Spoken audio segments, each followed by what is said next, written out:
On the far rim of the Varelian Empire, on a cold mining world named Irix 7, lived Kael'ra, a member of the Sorith race.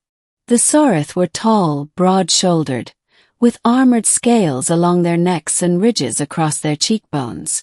In their culture, beauty meant symmetry of the spines along one's head crest, luminous eyes without imperfections, and perfectly smooth scales. Kael'ra had none of these. Her crest had been scarred in a mining accident as a child. One of her eyes had a cloudy film, and the scales on her jaw bore an uneven texture from acid burns. To her people, she was less than unremarkable. She was unsightly. She learned early to keep her head low and speak little. She worked in the ore refinery, where the heat masked her face with steam and the roar of the furnaces drowned out idle chatter.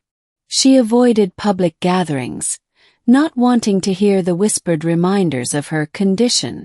That was why, when she heard rumors that humans had begun taking mining contracts on Irix 7, Kael'ra felt a flicker of unease.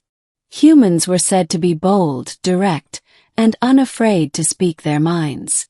She assumed any one of them who saw her would look away, or worse, laugh. The first human she met didn't laugh. It was at the freight bay. A cargo hauler had arrived late, its crew shuffling containers in the icy air. She was logging ore crates when she felt a presence behind her. Turning, she saw a man, shorter than her by nearly a head, with a beard streaked by silver and eyes the color of polished iron. "You've mislabeled this one," he said in trade tongue, pointing at a crate. "It's marked as processed palladium, but it's raw." "I will correct it," Kael'ra replied, averting her gaze. He didn't move. "I'm Callan," he said. "First time here." "You?" She hesitated. "I work here. I live here." "Well, that explains why you're not freezing your scales off," he said, smiling faintly. She didn't know why the warmth in his tone unsettled her more than hostility would have. An unlikely friendship. Over the next weeks, Callan kept appearing in the same places Kael'ra worked. Sometimes he was hauling crates. Sometimes he was checking machine readouts. Sometimes, she suspected, he simply came to talk. He asked about her processing methods, the history of Irix 7, even the best place to get hot broth after a shift.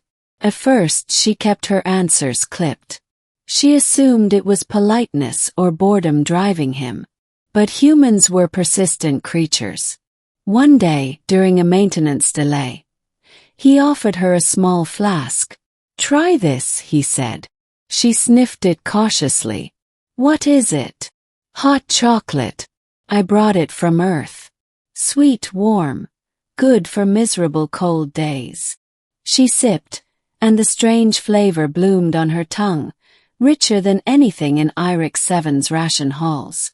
"You like it," Callan said, grinning.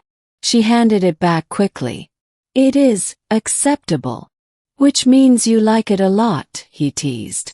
Kael'ra almost smiled, almost. The refinery workers noticed his attention. Sorith gossip was never kind. She overheard whispers. Why is a human talking to her? Does he pity her? Is it a joke? She avoided Callan for 2 shifts after that. But on the third, he found her again, crouched by a jammed conveyor. "Did I do something wrong?" he asked, squatting beside her. "You should not waste your time speaking to me," she said flatly. "I am not," she trailed off. "Not what?" "Not worth it." Callan frowned. "Kael'ra, I don't know what the hell the others told you, but I talk to you because I like talking to you. You know things. You've been here. You notice details. And," he hesitated, "you have this way of listening like you actually care what someone's saying. That's rare." She stared at him, uncertain how to respond. A moment that changed everything. The turning point came 2 weeks later during a cave-in in Shaft Delta. A tremor collapsed part of the mine. Kael'ra was on a secondary shift, helping move emergency supplies, when she heard someone shout that 2 humans were trapped. She didn't think. She grabbed a breather mask and headed down. The air was thick with dust, the ground unstable. She found Callan wedged beneath a fallen support beam, one leg pinned. Another human lay unconscious nearby. "You should leave me," he coughed. She ignored him, bracing her back against the beam. Her muscles strained, claws scraping metal. With a guttural roar, she shifted the weight just enough for him to pull free. When they staggered into clean air, Callan collapsed against a wall, breathing hard. "You saved my life," he said. "It was necessary," she said, but her voice trembled. He reached up, touching the scar along her crest with surprising gentleness. She flinched. "Does this hurt?" he asked. She shook her head. "Then don't hide it," he said softly. "It's part of you. And you're beautiful, Kaelra." The word hit her like a blow. Beautiful. No one had ever used that word for her, not even in jest. She stared at him, certain he was mocking her. But there was no laughter in his eyes, only sincerity. Struggling to believe. Kaelra didn't know what to do with the word. It clung to her thoughts during work, followed her into sleep. Beautiful. She tried to dismiss it. Humans had strange tastes after all, but something in the way he'd said it made her want to believe. Over the next weeks, she found herself seeking his company, asking him questions in return. She learned about Earth's green forests and oceans, its festivals and music. He learned about the Sorith migration seasons, their rituals, the subtle meanings in the angle of a head crest. One evening, in the quiet corner of the refinery mess, he asked, "Why do you always look away when people talk to you?" "Because I know what they see. I see someone who saved my life," he said. "Someone strong and patient and, yes, beautiful. I wish you'd see her too." She didn't answer, but something in her chest ached. Climax. Standing in the light. The real test came during the Festival of Metals, when the workers gathered in the open square under strings of plasma lanterns.